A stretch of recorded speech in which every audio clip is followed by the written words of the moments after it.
Listo, bienvenidos chicos. Espero que se encuentren bien, que han tenido un buen fin de semana. Ya vamos culminando nuestras clases. Estamos ya en nuestra segunda semana de este segundo bimestre. Vamos a hacer el día de hoy las exposiciones. Mi idea es que lo completemos hasta el día de mañana. Y pues bueno, igual hacemos la retroalimentación, ¿ok? Vi que todos ya me subieron los deberes, la presentación y el documento, algunos solo documento, algunos solo presentación. Bueno, había que subirle las dos, ¿ok? Y pues vamos a empezar con esta parte. Voy a compartir un momento pantalla para recordarles lo que vamos a hacer. Aquí estoy ya. Entonces, estamos aquí en contaminación del agua. Tenemos, esto ya vimos, ¿no es cierto? Acá está. Este documento les acabo de subir hace un ratito. Descárguenselo para que también lo tengan como referencia. Hay bastante información aquí. Vamos a ir también lo revisando en lo que queda de clase, ¿sí? Acá les he subido las exposiciones, los primeros 5 temas, y en la parte de acá abajo están los segundos 5 temas. Igual de la manera acá en la unidad 4 también les puse unos tratamientos biológicos que también le pueden descargarse como información. Y bueno, pues empezamos con las exposiciones. Mañana les comento como las actividades que tenemos en cambio para esta semana. ¿Ok? Entonces, empezamos con Hernán, si se encuentra Hernán.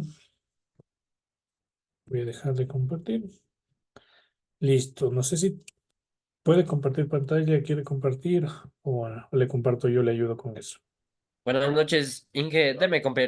Perdón, compartiendo, por. Claro, ya le comparto. Dame un segundito, un segundito.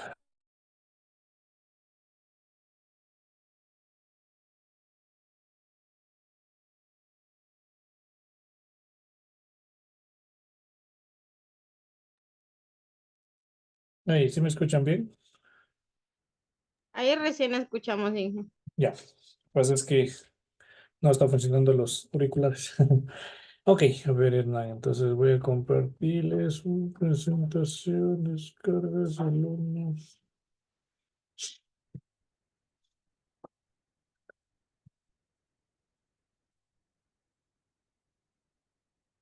Recuerden que ahorita la exposición es parte de una de las pruebas y, y pues bueno, vamos a empezar acá. Les comparto.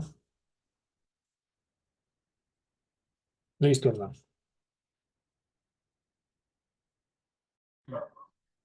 Este, Profe, buenas tardes, compañeros aquí presentes. Pues a mí me tocó la exposición sobre desbaste y sedimentación. Eh, bueno, vamos a empezar con desbaste. El desbaste es una etapa crucial en el tratamiento de aguas residuales, encargada de la remoción de sólidos grandes y flotantes que pueden obstruir o dañar el equipo en las etapas posteriores del proceso de tratamiento. Esta fase inicial es fundamental para asegurar la eficacia y eficiencia de todo el sistema de tratamiento. Y también, ¿en qué consiste el desbaste? Bueno, el desbaste se realiza mediante el uso de diferentes tipos de equipos que varían según la naturaleza y tamaño de sólidos presentes en el agua residual. Y aquí también, en la que también sería por rejas gruesas y estas estructuras metálicas con barras paralelas y espaciadas de entre 15 a 50 milímetros retienen los sólidos grandes como ramas, hojas, trapos y basura. Son generalmente la primera barrera de protección y las otras que serían las rejas finas como coberturas más pequeñas de entre 5 a 15 milímetros.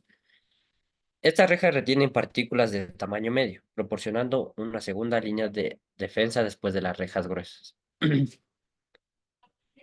Y los tamices, también los llamados tamices rotativos, que se utilizan un tambor giratorio con aperturas de tamaño variado, 0,5 a 6 milímetros, que atrapan sólidos más finos mientras el agua pasa a través de ellos. Estos tamices se limpian automáticamente mediante chorros de agua o cepillos. Tamices estacionarios, que son similares a los rotativos, pero sin movimiento y requieren de limpieza manual o automática regular.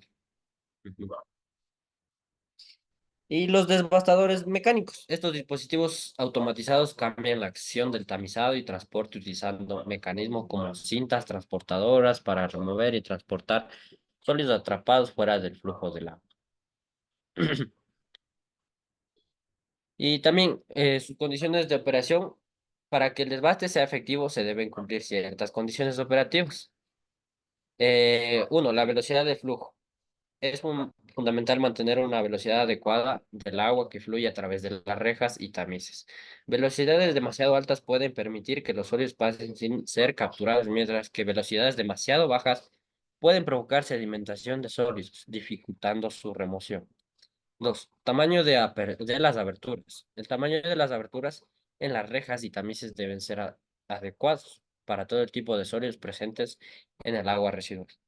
Las rejas gruesas son más apropiadas para los sólidos grandes, mientras que los tamices finos son más efectivos para partículas más pequeñas. Y la frecuencia de limpieza sería entre la acumulación de sólidos puede obstruir el equipo, reduciendo su eficacia, por lo tanto es crucial limpiar las rejas y tamices regularmente. Esto puede ser realizado manualmente o mediante sistemas automatizados de limpieza. Y como tiene sus condiciones, ahora sus restricciones para su operación.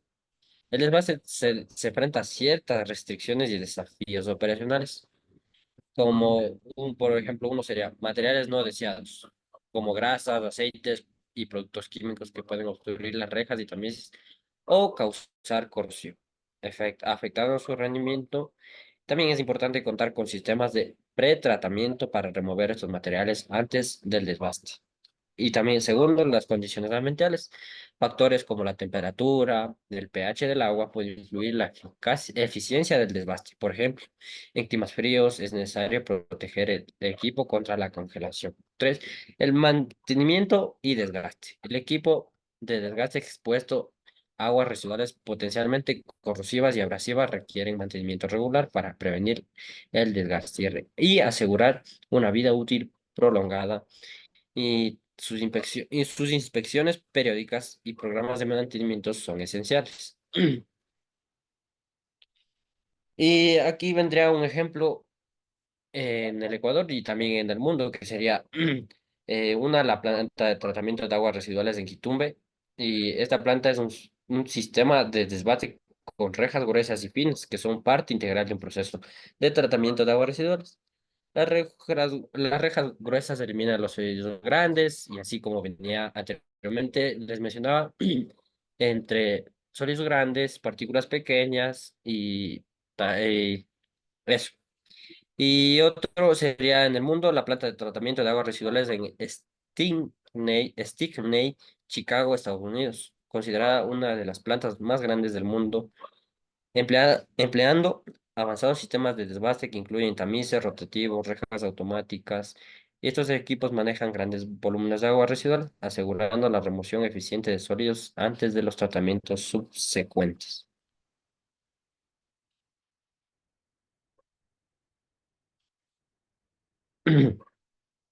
A ver, antes de pasar a los sedimentadores. A ver, profesor Miguel Hernán, ¿qué es corrosivo? Aquí mencionó puede causar corrosión. ¿A qué se refiere cuando es corrosivo? La corrosión es cuando los metales se hacen como una carachita, algo así. Se Y, oxida. ajá, es. Ujú. Entonces, si son sustancias corrosivas, o sea, sustancias que en el agua mismo tiene algo muy tóxico, le puede dañar. O sea, puede ser utilizado, Sí. sí, pero acá abajo es que dice que tiene que haber un mantenimiento más seguido. No es que es Ujú. una limitante. Y aquí fíjese lo que mencionó, qué condiciones es para que no se desee y cuáles son las ventajas. Velocidad de flujo, tamaño de abertura, frecuencia. Sí, esto recalco, porque en cada uno de los proyectos tienen que identificar si es que el desbaste es apto o no es apto para ponerle como primera etapa. Sí, vamos a ir viendo por etapas y pues ahí habría que ver si es que es o no es apto para utilizar en ese sentido. ¿Sí? Antes de seguir a la sedimentación, ¿alguien tal vez alguna pregunta o tal vez el mismo hermano si tiene alguna pregunta referente a este sistema de tratamiento primario? No, ¿en qué? ¿No? Ya ver, sí está claro, ¿no? Es bastante sencillo, es como poner un colador, una cernidera, Están unos dibujitos, ¿no es cierto? La primera etapa, unas rejas para que retenga material. Más gruesos, retiene sustancias más gruesas, más finas, pues obviamente va a retener de mejor calidad. Tamices, en cambio, son rejas más pequeñitas. Imaginen igual una cernidera, pero con como tamaño de una tela, del espesor, del grosor de una tela. Entonces retiene mejor el material. Y mecánicos, pues obviamente lo que va a agitar. Los tamices por lo general tienen que estar en movimiento. No sé si alguna vez han visto o quieren hacer un lavado. Entonces, si tienen el material sólido, se tiende a quedar y el agua queda estancada si está sin movimiento. Entonces, es por importante que exista una agitación. Entonces, estos devastadores mecánicos hacen esa agitación y cae el agua. Importante la velocidad de flujo. Como decía, si es caudal muy grande, puede atravesar el material, o sea, se queda, digamos, de plástico, se queda una hoja de la naturaleza. Entonces, la velocidad muy fuerte puede hacer que atraviese esa reja y siga su camino, y eso nos puede afectar más adelante a los procedimientos. Entonces, tienen que tener condiciones específicas para cada uno de esos. ¿Sí? Hay unas ecuaciones, ya los vamos a ver más adelante con detalle. Listo. Vamos entonces ahora con los sedimentados. Y los ejemplos, pues, de hecho, casi todas las plantas tienen este sistema porque es uno de los primeros tratamientos que se les da. ¿Sí? Los ejemplos están muy bien porque obviamente son los tratamientos de aguas residuales aquí en Quito y en Chicago, Estados Unidos. Ok, vamos con los sedimentadores.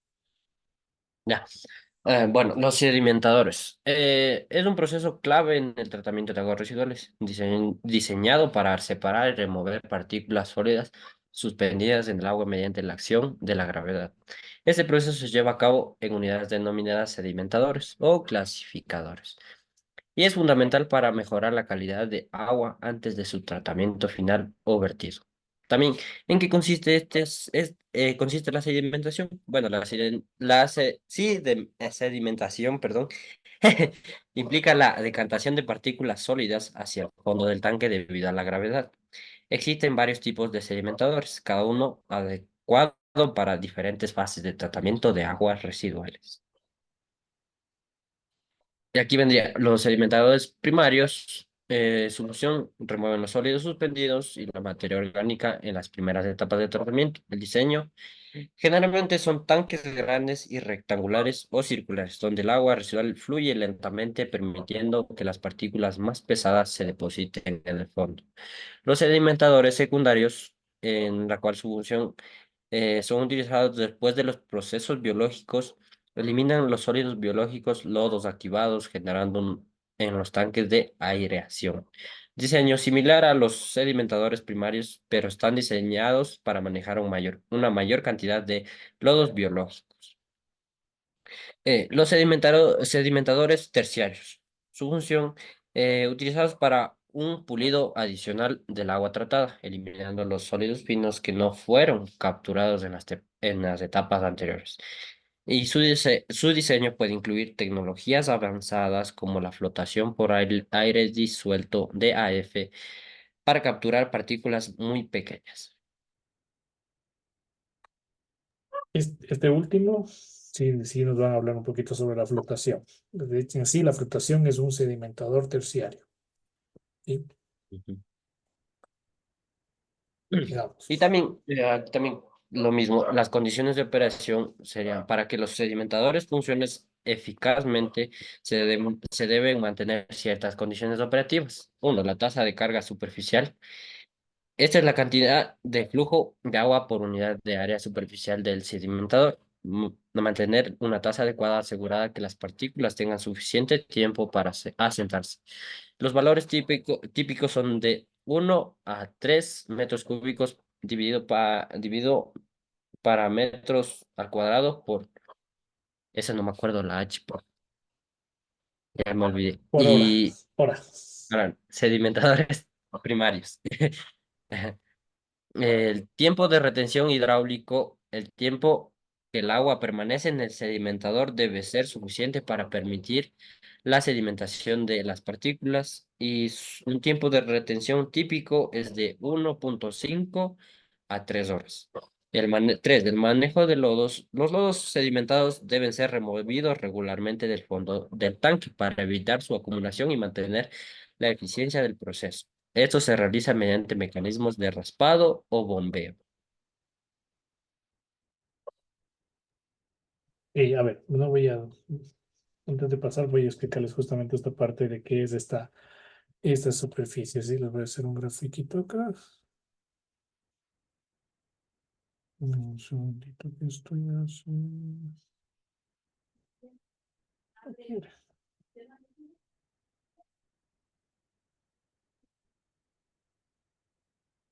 A ver, vamos a hacerle aquí un sedimentador.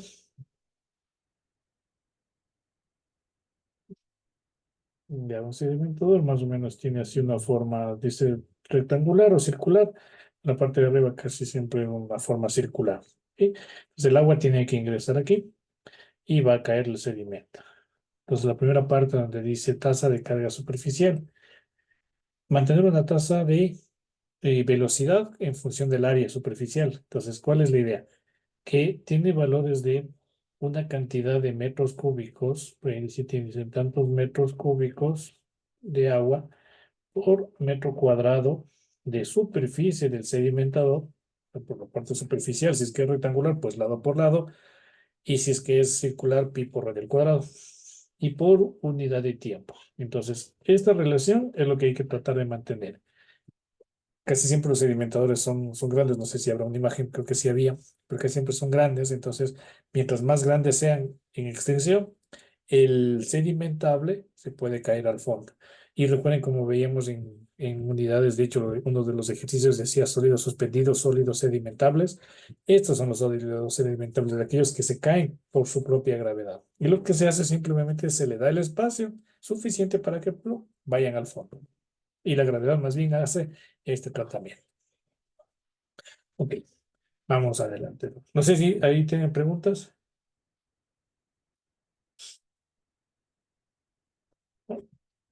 Y el tiempo que permanece es de 1 hora y media a 3 horas. Es decir, el agua desde que ingresa aquí hasta cuando sale, más o menos pasa ese tiempo, para que obviamente sea rentable. Ok, vamos a las restricciones.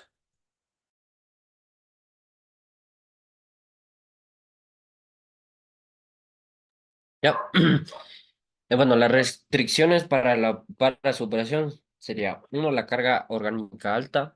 Las altas concentraciones de materia orgánica pueden producir una cantidad excesiva de lodos, sobrecargando el sistema y reduciendo la eficiencia de la sedimentación.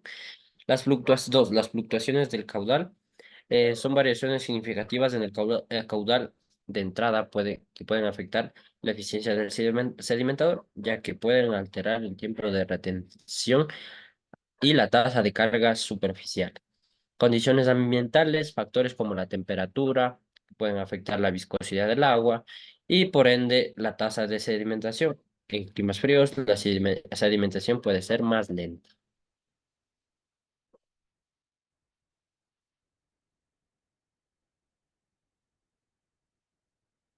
Y bueno, pues los ejemplos en el Ecuador y en el mundo sería en el Ecuador, la planta de tratamiento de aguas residuales en Milagro, en Guayaquil, que utiliza sedimentadores primarios y secundarios para la remoción de sólidos de materia orgánica. La planta trata aguas residuales de una gran parte de la ciudad, mejorando significativamente la calidad del agua antes de su descarga al río Guayas. En el mundo, la planta de tratamiento de aguas residuales de Gabal, el Asfar, el Cairo, Egipto, o Egipto, como quien le dice. Una de las mayores plantas de tratamiento de aguas residuales en África, que emplea múltiples etapas de sedimentación para mejorar grandes volúmenes de agua residual, incluyendo sedimentadores primarios y secundarios, así como unidades de flotación para un tratamiento terciario.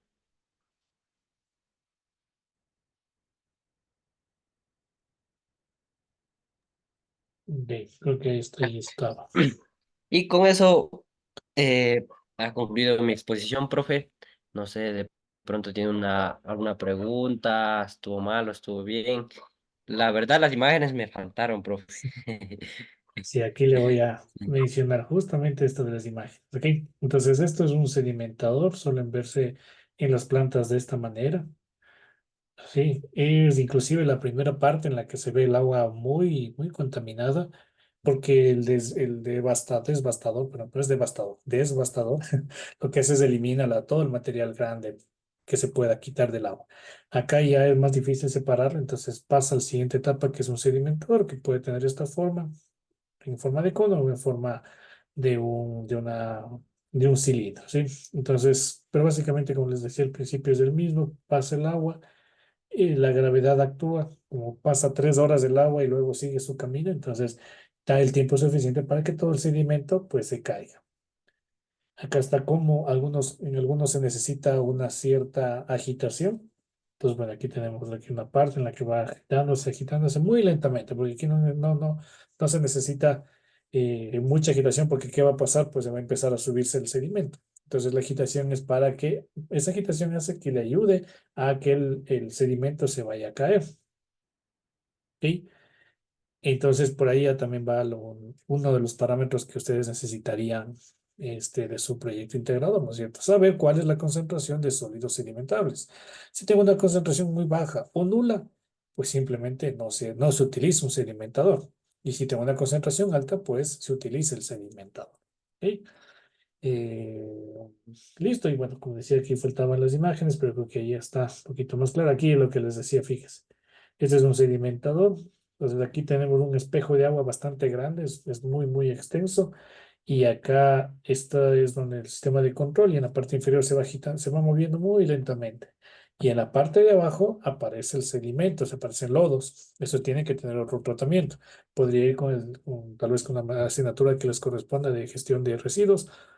Y básicamente lo que se hace es se seca y se lo trata como un residuo sólido seco.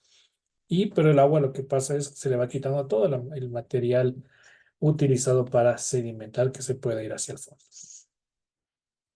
Ok, listo. Muchas gracias, de nada. ¿Preguntas tal vez? ¿Alguien tiene alguna duda? ¿Está claro? Pregunten nomás. No está claro. Ok.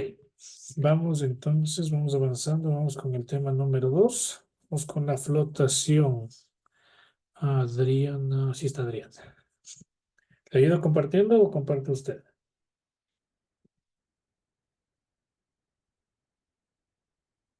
Ingeniero, buenas noches. Buenas noches. Ya, sí, para que me dé autorización para compartir pantalla, o si tiene usted ya mi PDF y me comparte pantallas. No, claro, usted mismo mejor para que usted mismo le vaya Ok. viendo las imágenes y todo. Creo que sí puede compartir. Con todo, inténtenlo.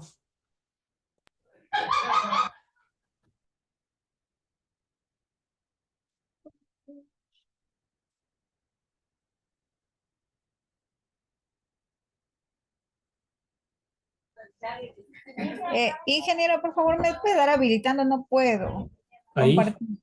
ahí creo que ya.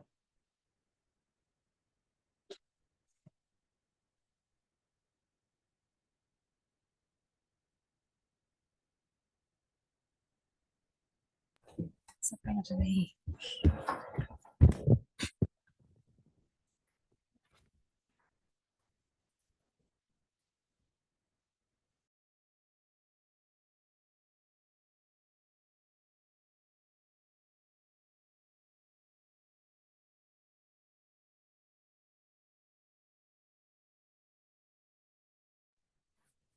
Ya, en que sí está mirando. Sí, sí se ve. Sigue Ah, nomás. Inicie nomás cuando listo. guste. Bueno, muy buenas noches con todos, compañeros, ingeniero. El tema que me asignó a mí fue la flotación en la industria minera, la flotación.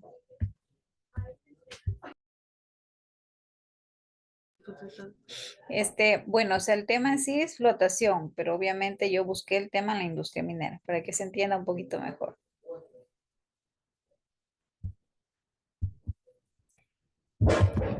Ya, la flotación es un proceso esencial en la industria minera, permitiendo la separación eficiente de minerales valiosos de otros materiales. En esta presentación exploraremos los principios, equipos, desafíos y aplicaciones de la flotación en la industria minera.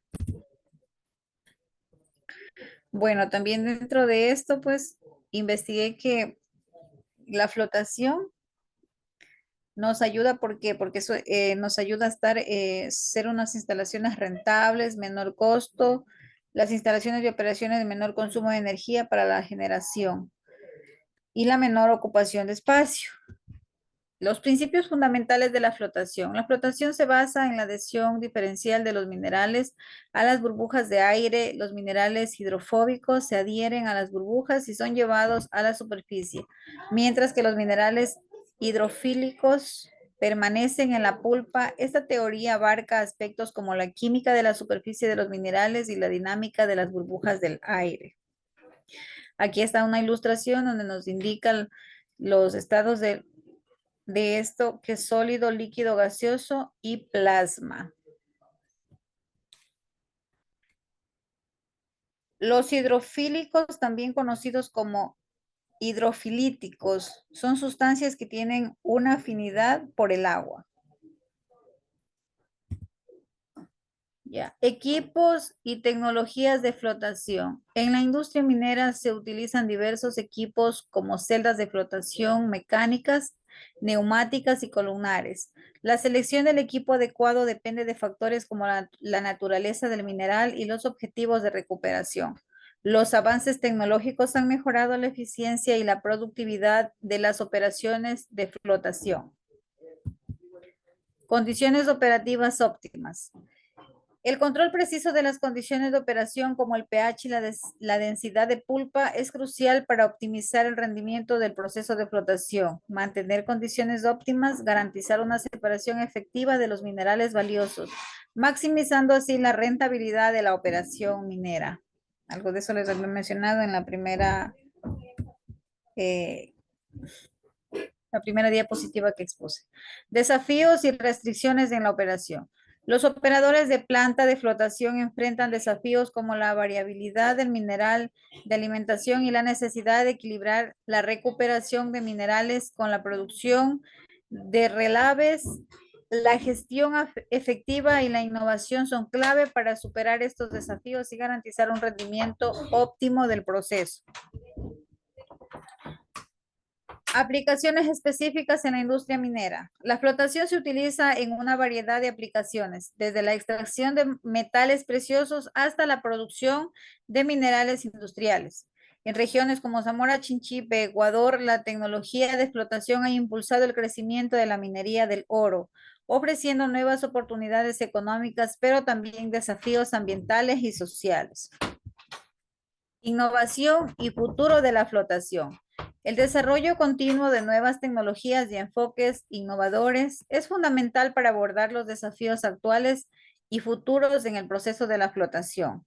La investigación en áreas como la automatización, la inteligencia artificial y la química de superficies promete mejorar la eficiencia y la sostenibilidad de flotación en la industria minera.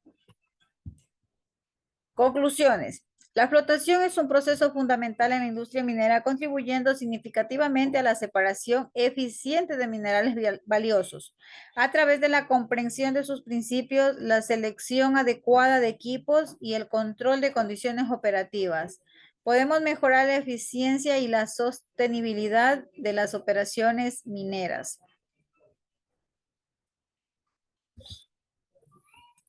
Bueno, Inge, eso ha sido mi exposición. Pues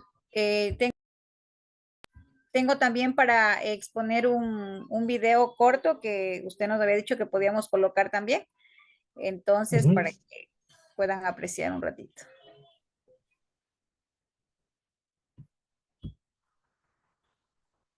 Flotación.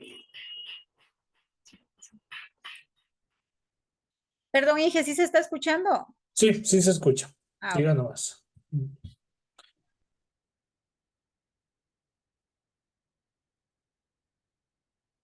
Dele para atrás, la flechita para atrás.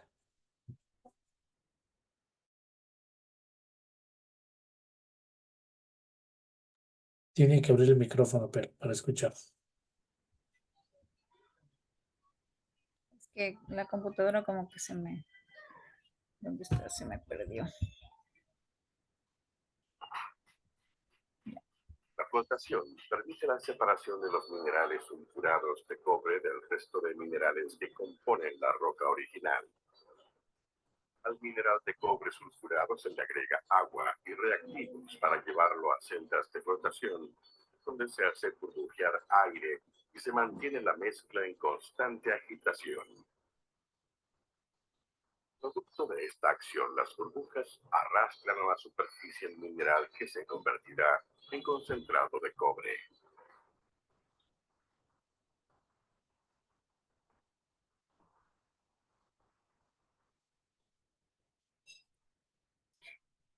Bueno, Inge, era un video corto, usted nos expuso que no sea tan extenso, entonces concluido con mi exposición. No sé, de Chévere. repente tiene que corregirme algo o no sé. ¿Y a cuál relación le haría? Porque, bueno, en realidad el procedimiento estaba muy claro. Eso es el concepto de flotación y la aplicación industrial es justamente para extraer el cobre. Ahora, la misma analogía, pero ¿cómo le aplicaría para el tratamiento de agua? ¿Cuál sería el cambio que se le haría, el ligero cambio que tendría que hacerse para específicamente el tratamiento de aguas? ¿Cuál cree Adriana que sería ese pequeño cambio? Inge, discúlpeme, por favor, ¿me podría repetir Claro, lo la que pregunta? decía es, ¿cuál sería el pequeño cambio que hay que hacerle a ese tratamiento para que sea aplicado al tratamiento de aguas residuales? En vez, en vez de la minería. Ajá, porque está en minería, de hecho ese es el concepto general, pero específicamente para tratamiento de aguas, ¿cuál sería ese pequeño cambio?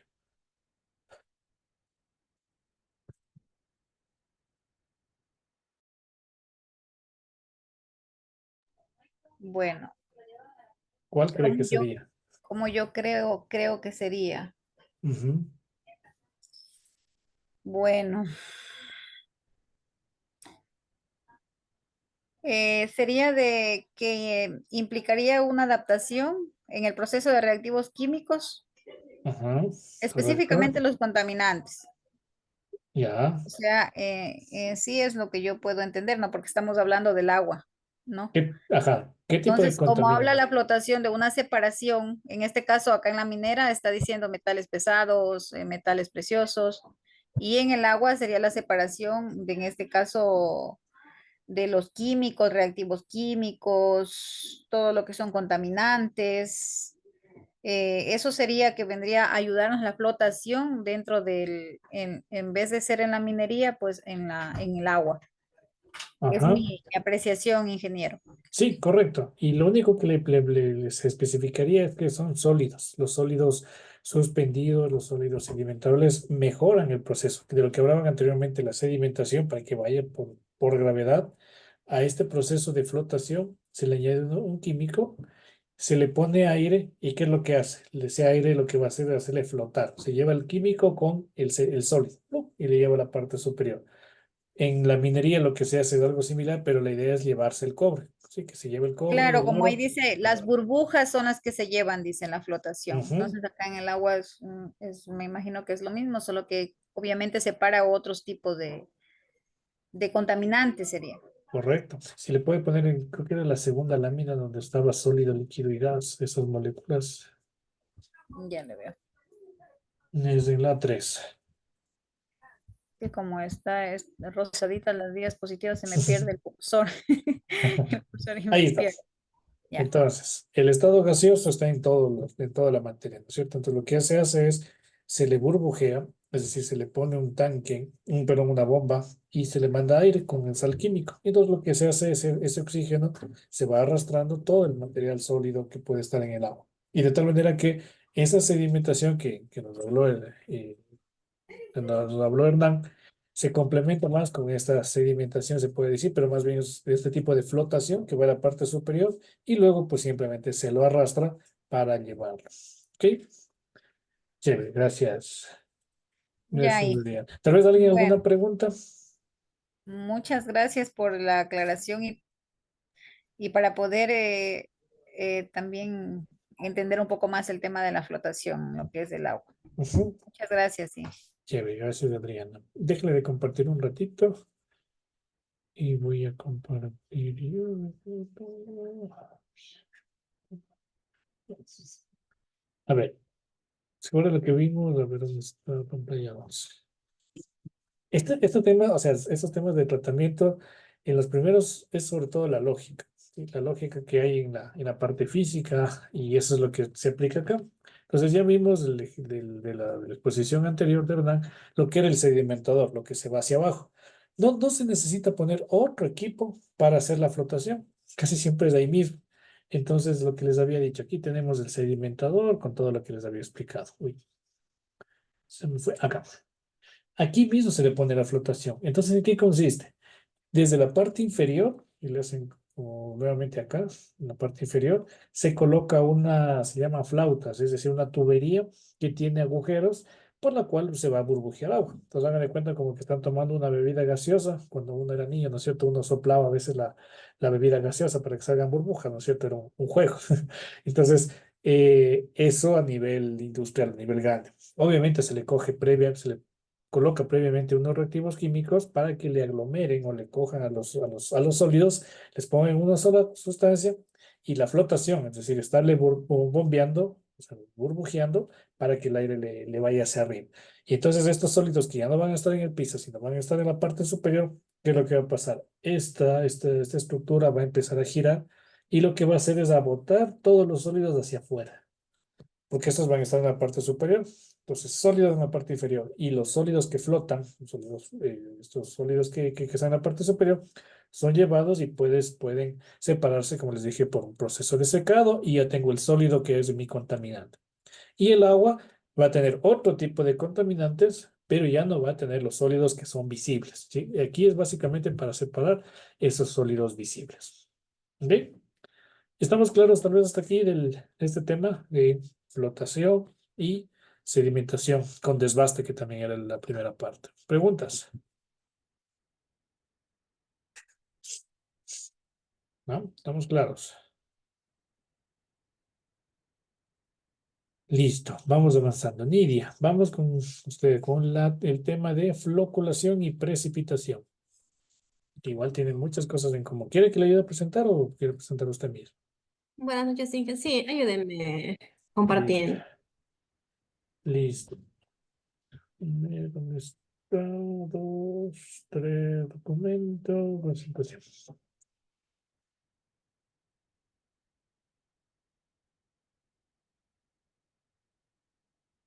Ya se abre.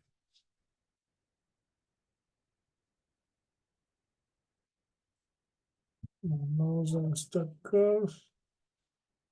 Vamos a moverle para acá. Ya, ahí está.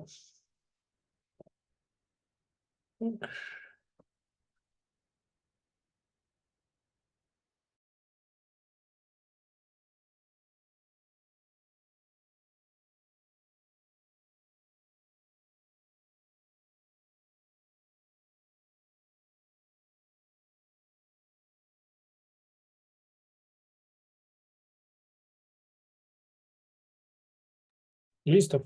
Todos. Mm, Ya, buenas noches, ingeniero. Buenas noches, compañeros. A mí me ha tocado el tema de la floculación y la precipitación. Ya, la floculación.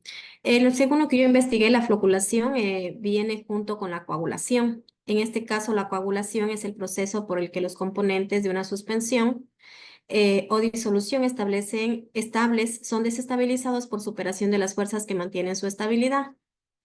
Eh, Mediante el proceso de coagulación se neutralizan la carga eléctrica del coloide, anulando las fuerzas electroestáticas.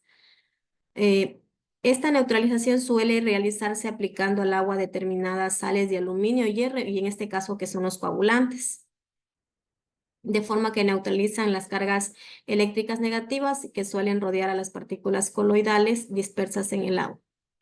La coagulación y la floculación tienen lugar en sucesivas etapas de forma que una vez estabilizadas las partículas, la colisión entre ellas permite el crecimiento de los microflóculos apenas visibles a simple vista, hasta formar mayores flóculos. Son dos procesos que a menudo se usan juntos para eliminar impurezas y contaminantes. ¿Le pongo el video o después? A lo que yo termine de explicar la precipitación, me equivoqué de ponerle al inicio, Ok, por favor. ya no hay problema. Entonces sigamos. Sí, por favor. Vamos a lo siguiente. Ya, ¿en qué consiste este tratamiento de floculación? La floculación consiste en la aglomeración mediante la agitación moderada del agua de las partículas que se desestabilizaron durante la coagulación, formando otras de mayor tamaño y peso específico, que son los flóculos. Los objetivos básicos de la floculación son reunir microflóculos para formar partículas con peso específico, superficial del agua y compactar el flóculo disminuyendo su grado de hidratación, lo cual le produce una alta eficacia en los procesos posteriores como sedimentación y filtración. En la floculación, los contactos pueden realizarse por dos métodos que son distintos, que son la floculación pericinética y la floculación ortocinética. Aquí vemos una imagen en la cual se están neutralizando las cargas electroestáticas que hace que las partículas tiendan a unirse entre sí. Pásele, Inge, por favor. Ya, en este caso la floculación pericinética se caracteriza por los contactos por bombardeo de las partículas producidas por el movimiento de las moléculas de líquido, que en este caso se llama movimiento browniano, que solo influye en partículas de tamaños menores a 1 micrón y actúa al comienzo del proceso en los primeros 6 a 10 segundos. En cambio, en la floculación ortocinética se caracteriza por los contactos por turbulencia del líquido. Esta turbulencia causa el movimiento de las partículas a diferentes velocidades y direcciones, lo cual aumenta notablemente la probabilidad de colisión. Es efectivo con partículas a mayores a 1 micrón. Actúan durante 20 a 30 minutos. Las condiciones de operación de uso de este tratamiento. La floculación es la etapa siguiente de la coagulación. En el tratamiento del agua, se lleva a cabo una mezcla suave que incrementa gradualmente el tamaño de las partículas, desde microflóculos submicroscópicos hasta partículas suspendidas visibles. Estos microflóculos se ponen en contacto entre sí mediante el proceso de mezcla lenta. El choque de las partículas de microflóculos hace que se unan para producir flóculos más grandes y visibles, como vemos aquí en la imagen. A medida que los flóculos crecen, su tamaño y resistencia óptimos se alcanzan mediante choques adicionales y la interacción con polímeros orgánicos o inorgánicos o orgánicos llamados floculantes, que son los más grandes. En esta parte, esta imagen se llama prueba de Harris. ¿Y en qué consiste esta prueba de Harris? Es básicamente ver cuánta cantidad de químicos se coloca para obtener un rendimiento, el mayor rendimiento posible, ¿sí? Entonces, acá como ven los flóculos son unas bolitas medias cafés y es una forma en la que se puede aglomerar a todo este contaminante, ¿sí? Y aquí básicamente es para identificar y con esta prueba diferentes dosificación y ver el mejor rendimiento. Ok, sigamos.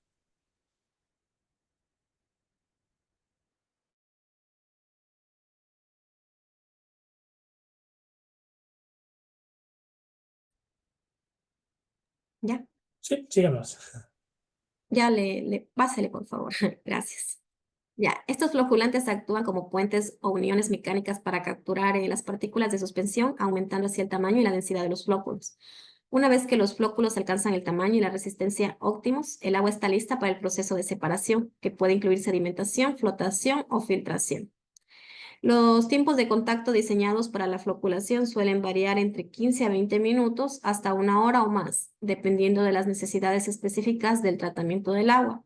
Como se mencionó anteriormente, los polímeros de alto peso molecular llamados floculantes son productos que favorecen el proceso de formación del flóculo y actúan como puente o unión para captar mecánicamente las partículas de suspensión. Los floculantes más empleados son los siguientes. En este caso tenemos los agentes absorbentes. Se caracterizan por aumentar el peso del flóculo y absorben partículas coloidales formando preflóculos que aumentan rápidamente de volumen. También tenemos la silicia activada. Se obtiene a partir de la disolución de silicato sódico. Neutralizan una parte de su alcalinidad con ácido en el momento en el que se activa. Tenemos también el polielectrolitos. son compuestos muy usados en la floculación. Son polímeros de alto peso molecular, naturales o sintéticos, que contienen unidades de bajo peso molecular combinadas químicamente y pueden actuar solo junto a otros agentes, aumentando significativamente el tamaño de los flóculos. Inge, podemos ponerle el video para que vean. Ahí está, bueno, una explicación rápida sobre la diferencia de la coagulación y en la floculación. Ya, el video que estaba al inicio, ¿no es cierto? Sí, por favor. Es- Mm, en la primera, ahí. Ahí.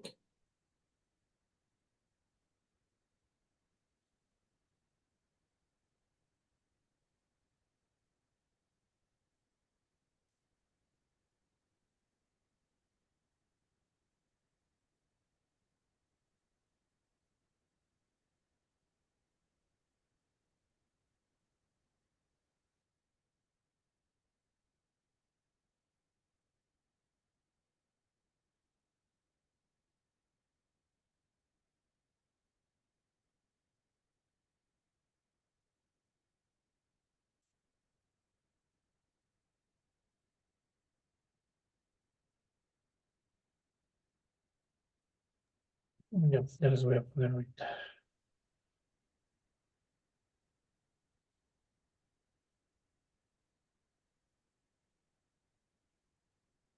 No se escucha, Inge.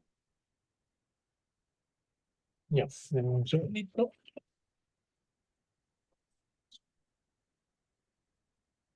Nos referimos a floculación al proceso mediante el cual, con la adición de unas sustancias determinadas de tipo floculante, se aglutinan con sustancias coloidales en el agua, llamadas flóculos, facilitando de esta manera su decantación y filtrado.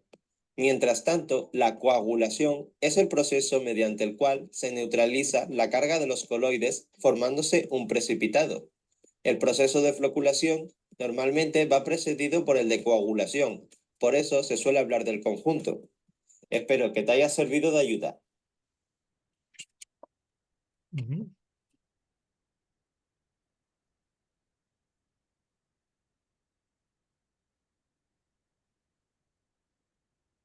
Creo que está claro la diferencia. Son cosas diferentes, pero que van de la mano, porque uno va primero y luego va el siguiente proceso. Y la importancia es que se aglomeran aún más esos sólidos y se sueltan en el agua. ¿Dónde está? Ya.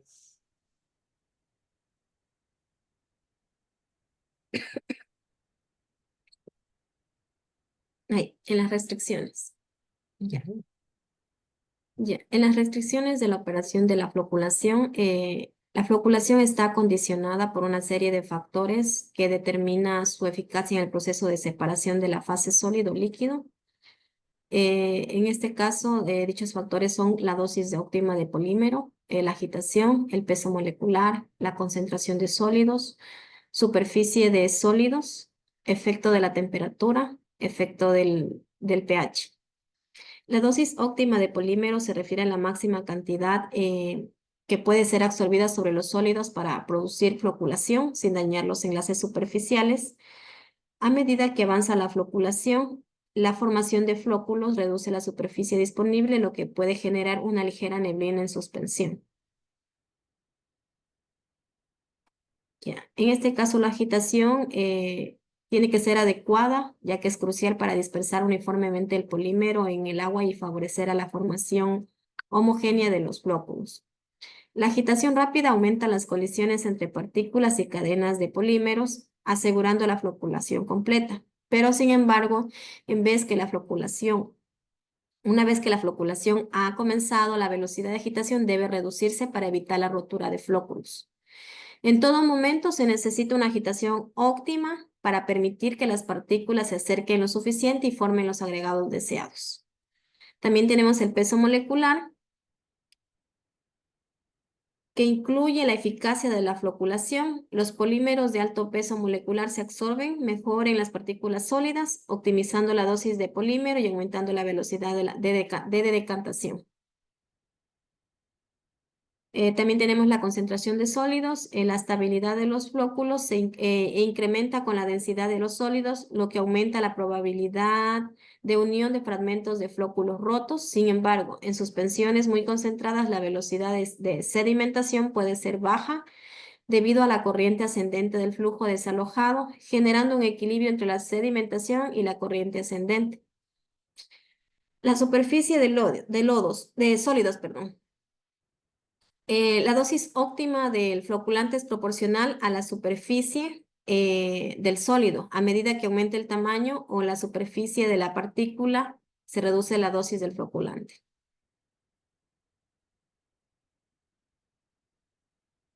El efecto de la temperatura, aunque se suele creer que el aumento de la temperatura mejora la floculación debido a una mayor velocidad de difusión del floculante y colisión de partículas, en realidad la absorción puede ser menor debido a que es un proceso exotérmico.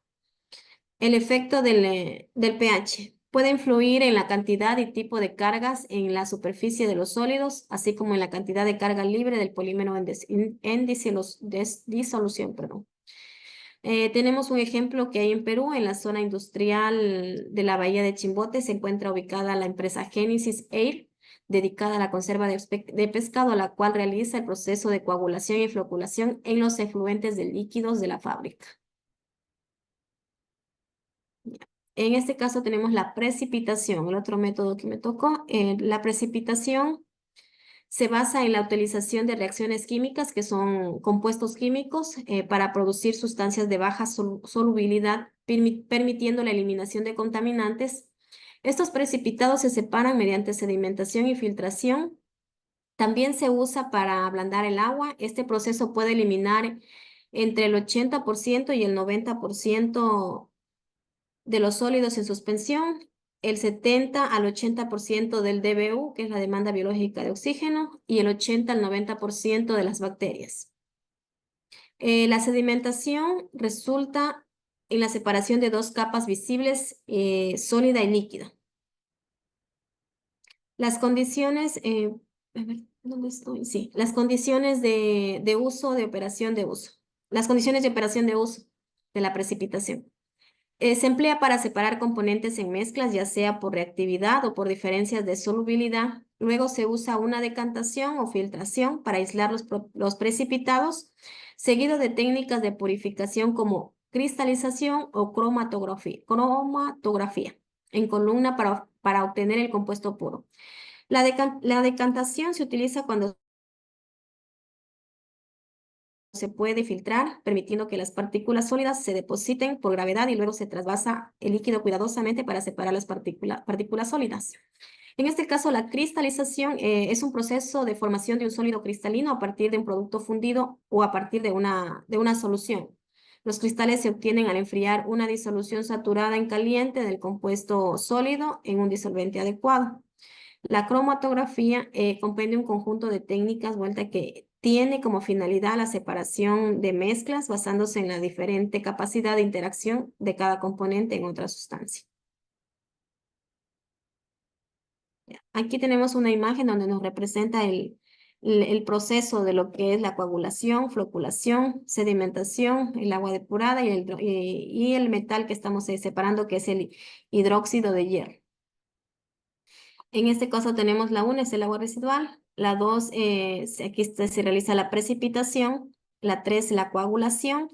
La 4, la floculación. Y en la sexta y en la séptima, que es la del agua depurada, que se separa el sólido del líquido. En este caso es el líquido y el hidróxido de hierro.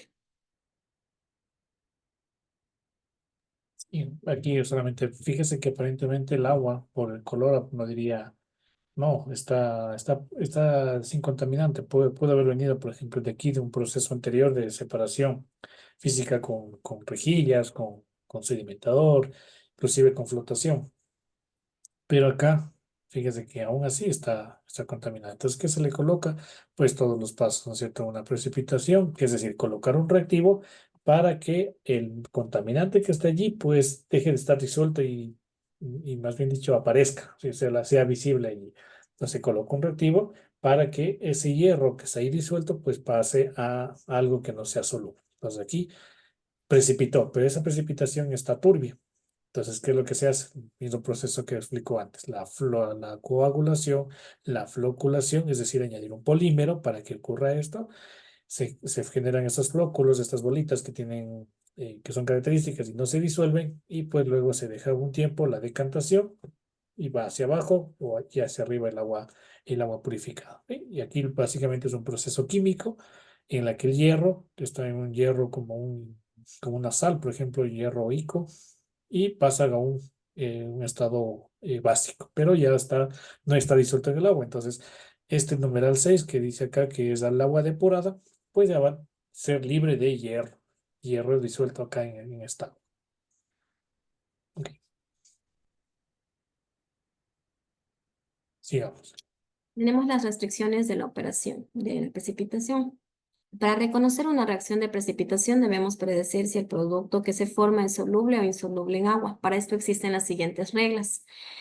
Primero, el compuesto debe tener carga igual a 0, por eso dos aniones o iones con carga negativa no pueden combinarse, así como tampoco dos cationes o iones con carga positiva. 2, para el compuesto no tenga carga, debe combinarse un catión y un anión que compensen sus cargas entre sí. 3, la mayoría de las sales de nitrato son solubles. 4, la mayoría de las sales que mantienen iones metales alcalinos como el litio, sodio, potasio, cesio, rubidio y el ion amonio son solubles. 5, la mayoría de las sales con cloro, bromo o yodo son solubles, excepto cuando están presentes los iones plata, plomo y mercurio. Aquí básicamente es química, ¿no es cierto? Es la química de esos elementos para ver cuándo está soluble y cuándo no está soluble. Entonces aquí hay unos ciertos lineamientos para predecir un poco esos elementos. 6, la mayoría de las sales de sulfato son solubles, excepto el sulfato de bario, el sulfato de plomo, el sulfato de mercurio y el sulfato de calcio. Los hidróxidos solubles son el hidróxido de sodio y el hidróxido de potasio. Los compuestos medianamente solubles son el hidróxido de bario, hidróxido de estroncio y el hidróxido de calcio. 8. La mayoría de los sulfuros, carbonatos, cromatos y fosfatos son ligeramente solubles, con excepción de las sales con los iones de la regla 4. Ejemplo, aquí en el Ecuador la principal actividad minera se la realiza a escala pequeña y artesanal, especialmente en el sector Zaruma, Portobelo, en la provincia del Oro, donde las plantas de beneficio descargan sus residuos a los ríos, por lo cual se ha aplicado la precipitación para remover los metales pesados.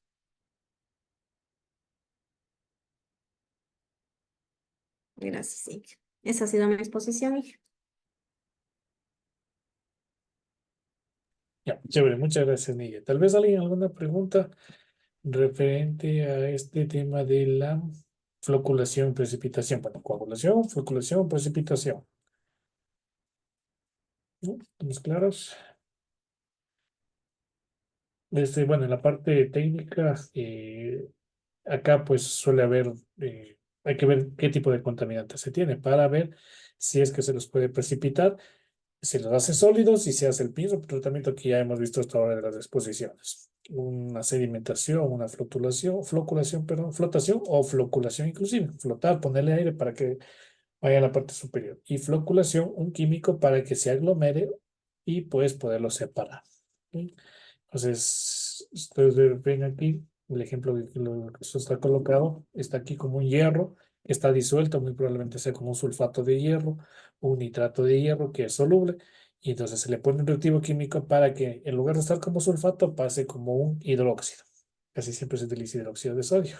Entonces ahí hay una reacción química, el hidróxido de sodio, el sodio le reemplaza el hierro y se forma sulfato de sodio, que no es contaminante, y se forma hidróxido de hierro. Y el hidróxido de hierro es precipitable y pues va el siguiente tratamiento. ¿Sí? Es un proceso químico. El problema de eso es que el hidróxido de sodio, perdón, es un reactivo que no se lo puede comprar tan fácilmente y un permiso especial. Y pues las empresas que quieren hacerlo dentro del tratamiento, pues tienen que justificar ese reactivo. Y es especial porque se puede hacer droga es una lista de alrededor de, creo que son 50 reactivos, y el Ministerio del Interior justamente los controla, los regula, dice, a ver, ¿en qué va a comprarlo para ser utilizado para el fin que se requiere? Entonces uno de esos puede ser el que les comento, la precipitación. Listo. Listo. Entonces, si no tenemos más preguntas, vamos con nuestro siguiente tema. Vamos, precipitación. Creo que vamos bien con el tiempo. Número 4, intercambio iónico. Mariela, bueno, sí está por aquí. Mariela, ¿no está Mariela? Sí, ingeniero, que sí. Oye, perdón, sí le vi. ¿Le comparto o quiere compartir usted? Comparto nomás, ingeniero.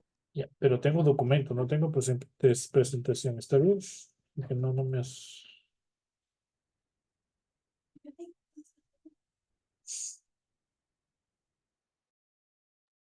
Que no le ha subido diapositivas.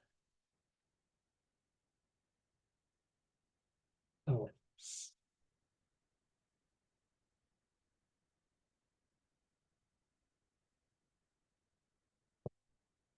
Listo. Empieza nomás cuando guste.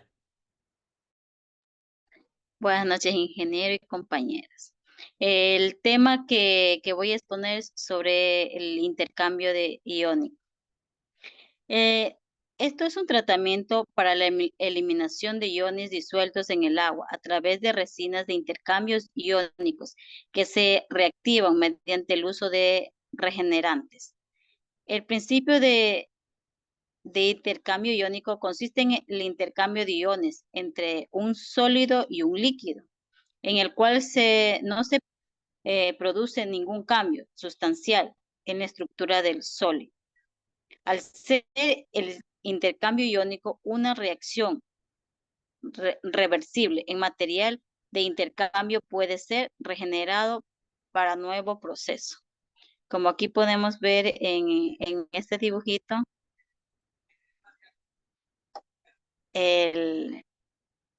dice agua tratada, intercambio iónico. Las principales o los tipos de... Perdón que la interrumpa, pero no creo que está publicando o sea, no está compartiendo ¿cómo es el trabajo en diapositiva, creo, me parece, o sí. Porque dice que muestra un dibujito y no está. Ajá, eso le iba a decir. No tengo la presentación. No sé, Mariela, si me subió la presentación, porque el dibujito no está.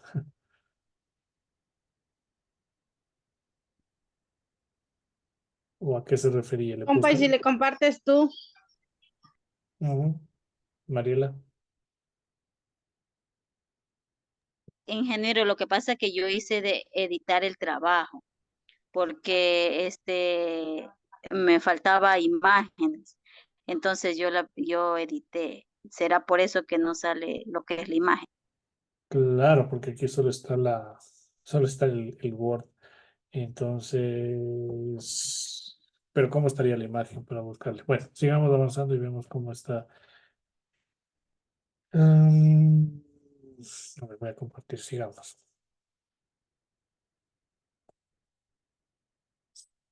Sí, porque aquí no aparece.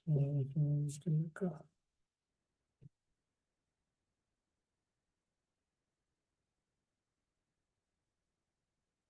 Principales tipos se quedó. El dibujo era sobre las aguas tratadas e intercambio de iones, iónico.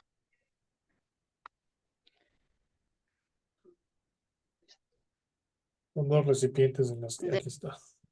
aguas blandas y el aguas desmineralizadas. Tal vez alguno de estos. El agua intercambio catiónico, iónico. Sí, ingeniero. Ese Mira acá. Ujú. Entonces, a ver, déjame completar esta parte y ahí le explico nuevamente esta imagen, ya, porque son dos que de ley se necesitan. Y el tema de reversible, ya vamos a ver lo que es esta parte de aquí, reacción reversible. Ok, vamos con acá. Sí, ingeniero. Principalmente los tipos de desmer- desmineralización, catión, anión, lecho mixto, desnitrificación, eh, descarbonatación, descalcificación y entre otros. Aquí básicamente, Entre, a ver, antes de seguir el funcionamiento, ¿qué haría la desnitrificación? Aunque sí es un tema de exposición, pero ¿qué haría? ¿Qué quitaría? Si dice desnitrificación, ¿qué estaríamos quitando? ¿Qué elemento químico? ¿No? dígame, ingeniero, es que no Sí. lo escuché muy bien. ¿Cuál elemento le estaríamos quitando con la desnitrificación? Cuando decimos desnitrificar. Si decimos desnutrición, que es quitar, o sea, cuando tiene falta de nutrientes, ¿no es cierto? Una persona. Si decimos desnitrificación, ¿qué estaríamos eliminando? ¿Qué estaríamos reduciendo? ¿Qué elemento químico sería este? O la descarbonatación o descalcificación. ¿Qué sería? ¿No? Tal vez alguien de los que están aquí presentes, ¿qué sería la desnitrificación? La desnitrificación sería la reducción de nitratos o En nitritos. nitrato, ajá, ni desnitrificación, correcto. Descarbonatación, eliminación de no de carbono, sino de carbonatos. Y descalcificación de calcio. ¿Ok? Cationes, cargas positivas, aniones, cargas negativas. Y Que sea mi desmineralización, internet, se lo escucho entre. sí, capaz que es el internet.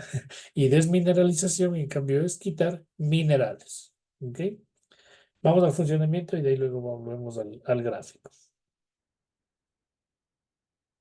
Sigamos, Mariela.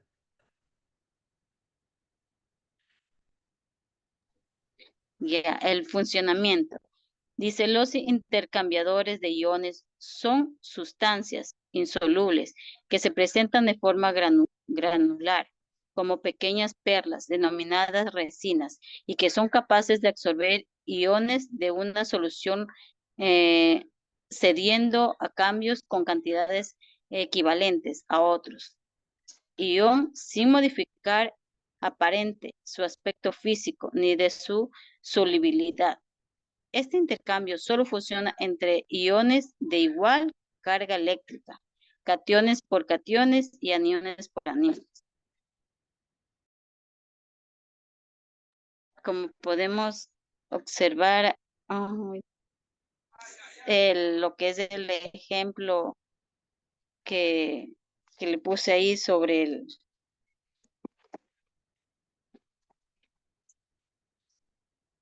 ese ejemplo, ingeniero. O Este es sea, aquí el elemento, ¿no? El divinilbenceno. Difenil en realidad es difenil o divinil. Divinilbenceno es el de aquí. sí.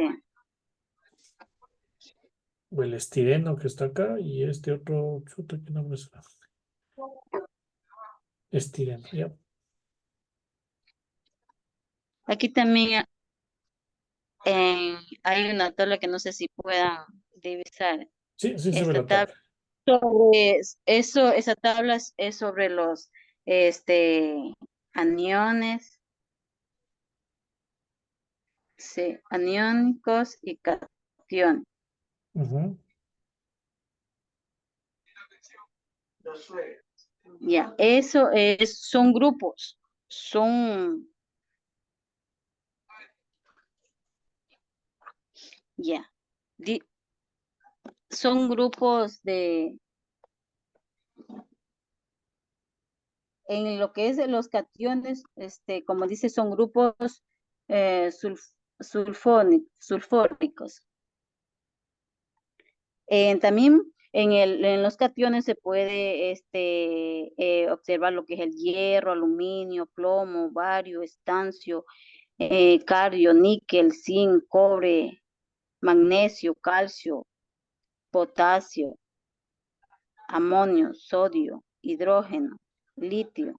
Y vuelta en los aniones, el cromato, sulfato, sulfito, el nitrato, nitrito, yoduro, bromuro, cloro, cianuro, bicarbonato, el hidróxido y el el fluoruro.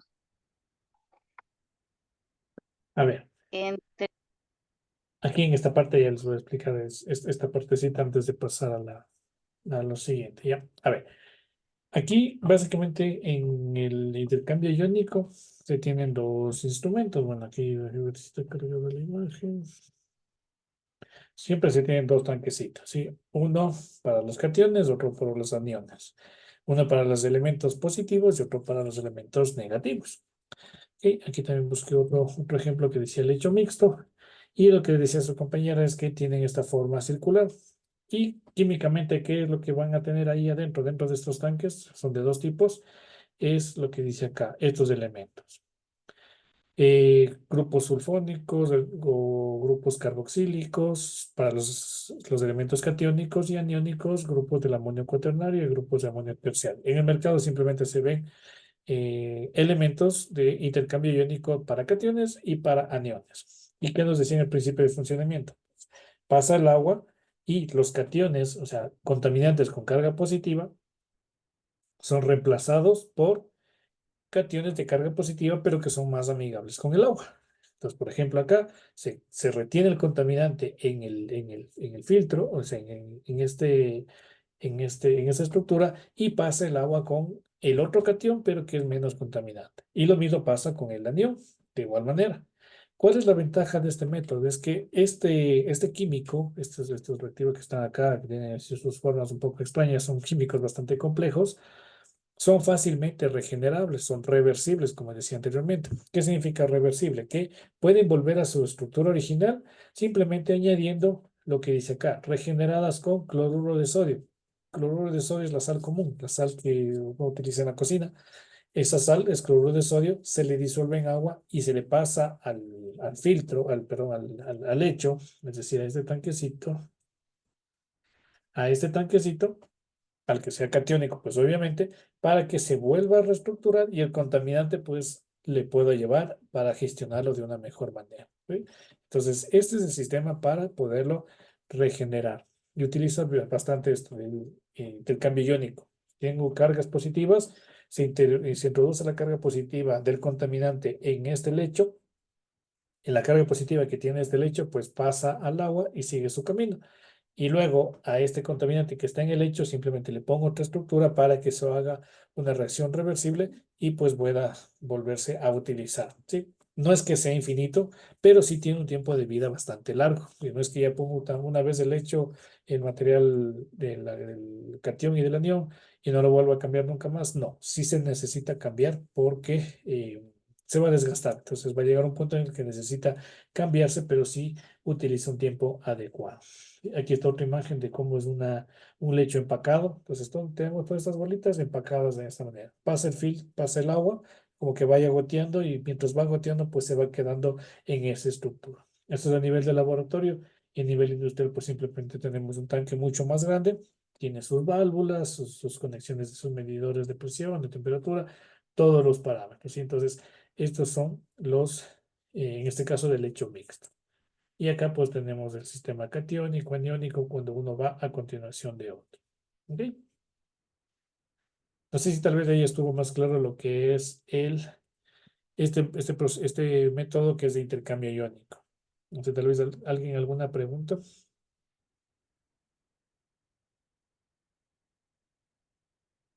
¿No? Ok, vamos avanzando, María. Sigamos, digamos, la siguiente.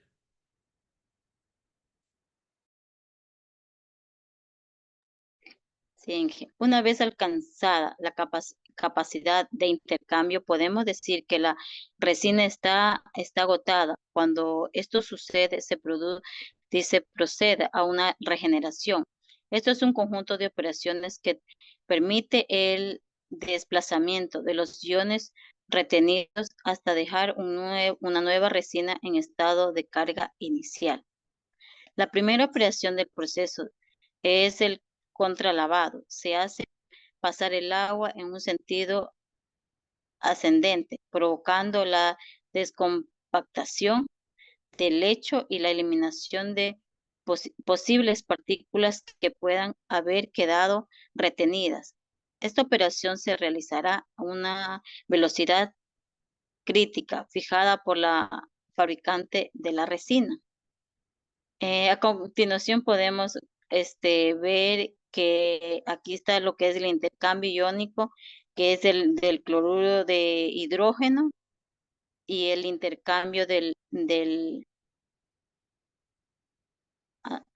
aniónico. Ácido sulfúrico y lo que es hidróxido de sodio. Esta operación se realiza una concentración controlada específica de cada caso. Se procede entonces al lavado del hecho, que se produce en 2 etapas, que el lavado lento y cuyo objetivo es la solución regenerada. Llega a todos los lechos y el lavado rápido para eliminar cualquier resto de solución regenerante y dejar la resina en estado idóneo para comenzar un nuevo ciclo de trabajo. Y también, tenía unas imágenes. Ahorita aquí está. Ya. Ahorita ya la descargué. Ahí están las imágenes. Sí. Este proceso se produce durante la regeneración, es el inverso del agotamiento, como la resina catiónicas y la resina amiónicas. Como estaba, el agua naturalmente contiene iones de calcio, magnesio que forman sales como solubles. Estos cationes, entre otros menos comunes como el estroncio y el bario, se llaman iones de dureza. Cuando el agua se evapora puede precipitar y formar sólidos.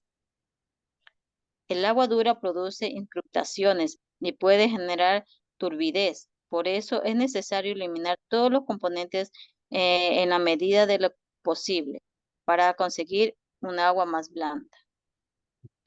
Para ello se utiliza resinas intercambiadoras de cationes fuertemente ácidas, en las que los iones intercambiables es el sodio, denominándose generalmente resina catiónica en ciclo sódico. La reacción generalmente del intercambio es el proceso de ablandamiento que tiene lugar, puede expresarse por, como podemos, ahí sí sale como podemos observar el proceso, cuál es el proceso de ablandamiento de lo que es del intercambio. Como es la resina de ciclo sólido, se pone en contacto con los iones de calcio y magnesio. Dice, lo retiene cediendo cationes en sodio al agua. Los cationes de sodio cedidos por la resina, uno de los aniones, los cuales están ligados entre calcio y el magnesio formados de la misma sal en forma sódica. En el caso de los bicarbonatos de calcio y magnesio se obtiene la resina, el bicarbonato cálcico, la resina, ese sería lo que se forma. En el ablandamiento o descalcificación de salinidad y presente en el agua tratada es la misma que la del agua a tratar, por lo diferente que son las sales que contienen. Los iones causantes de la dureza se transforman en sales sódicas, muy solubles y sin carácter incrustante. Como aquí podemos ver ese proceso de regeneración de la resina, que se utiliza para la solución de calmura, lo que es el cloruro de sódico. Y como también podemos, la eliminación de contaminantes iónicos. Esta atracción se utiliza para eliminar los contaminantes iónicos disueltos en el agua. Proceso de intercambio se produce cuando un sodio, resina o zeolita y un líquido agua en el proceso de los componentes menos deseados de intercambian, por ello se consideran los más deseables. Estos iones deseables se encargan de las materias de la resina. Estas resinas se pueden utilizar solas en un conjunto para eliminar los contaminantes iónicos del agua. Procesamiento del alimento. La absorción y el intercambio iónico, ambos utilizados en el procesamiento de alimentos, son similares en diseño y a veces en su ciclo funcionamiento. El intercambio iónico se puede utilizar para el vino, el jugo de frutas y la desmineralización del suero de leche. La decoloración del azúcar de caña en la desmineralización del suero de leche y intercambio iónico se utiliza para recuperar y convertir la lactosa y las sales minerales en sustancias más valiosas, como su uso en productos como alimentos para bebés, productos farmacéuticos, productos farmacéuticos. Entre los intercambios iónicos adecuados para sus necesidades.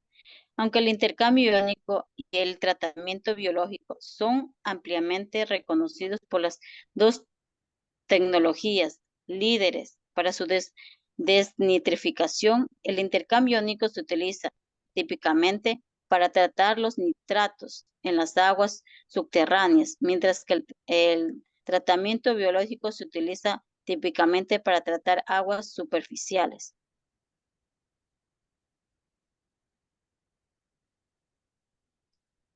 Chévere, acá está movido, ¿no? Porque la decoloración del zumo de fruta, el intercambio se utiliza para decolorar mosto de uvas, de ejemplo. O sea, esta línea de aquí, esta línea de aquí es con la de acá.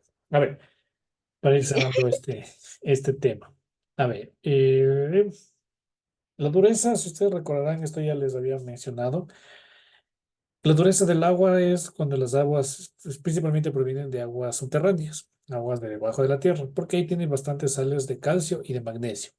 Este calcio y magnesio es un problema para la industria porque si no tiene un tratamiento o un pretratamiento, le va a oxidar, le va a corroer muy rápido a las tuberías, a todo el sistema donde se pase el agua.